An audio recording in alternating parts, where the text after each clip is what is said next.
अस्सलाम वालेकुम नाज़रीन, आज की वीडियो बहुत ही इंटरेस्टिंग है। तुमने तो आप लोगों ने देख ही लिया कि वीडियो किस बारे में है। वीडियो बहुत ही इन्फॉर्मेटिव है। इसका सही जवाब हम लोग जाकिर नाइक से सुनेंगे। तो आइए स्टार्ट करते हैं। देखिए, सबसे पहले तो जो कह रहे हैं कि बाबरी मस्जिद बनाएंगे तो उनको बता दें, तेल लगा के डाबर का नाम मिटा देंगे बाबर का। याद रखे हुमायूं कबीर कहते हैं हमारे आदमी है, हमारे आदमी है। अरे ममता जी, कम से कम अपने विधायकों की लिस्ट तो पढ़ लेती।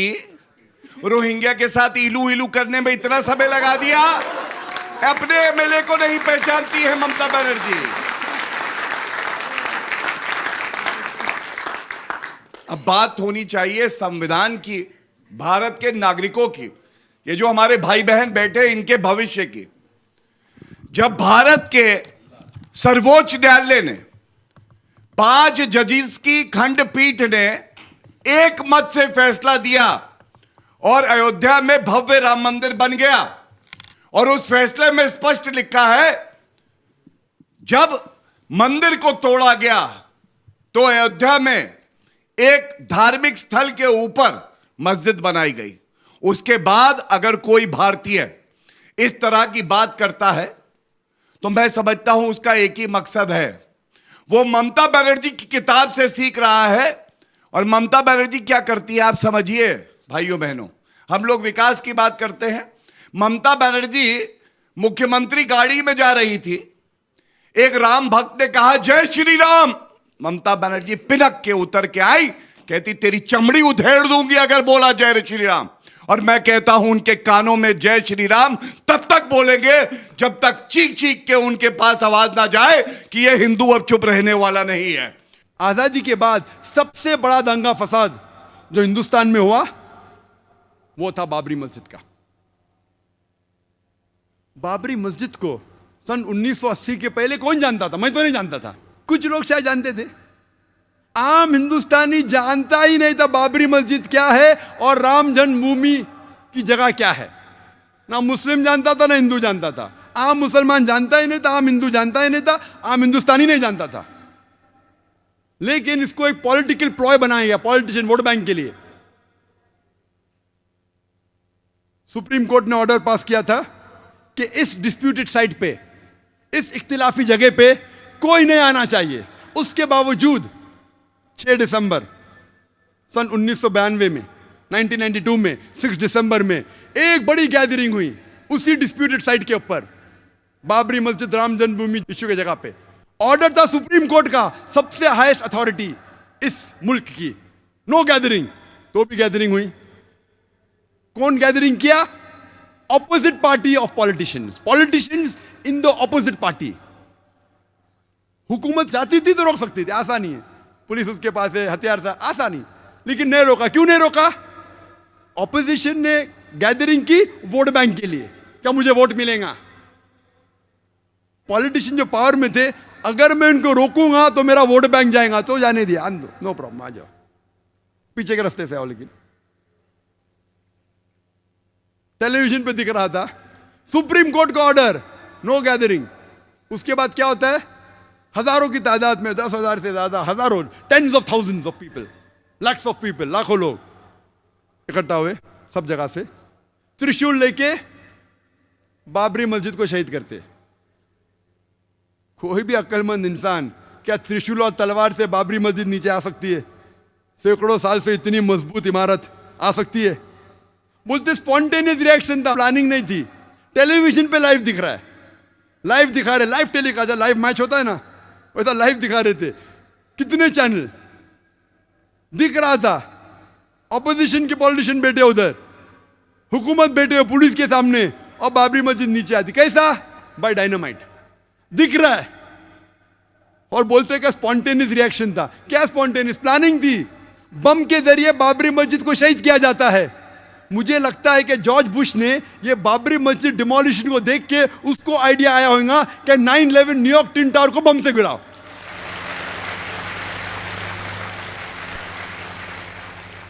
नाइन 11 पे मुझे ज्यादा तकरीर नहीं करने का है, वो 9/11 तो इतना बड़ा, कम से कम 10 तकरीर कर सकता हूं मैं 9/11 के ऊपर, जॉर्ज बुश के ऊपर। लेकिन मुझे लगता है उसको आइडिया मिली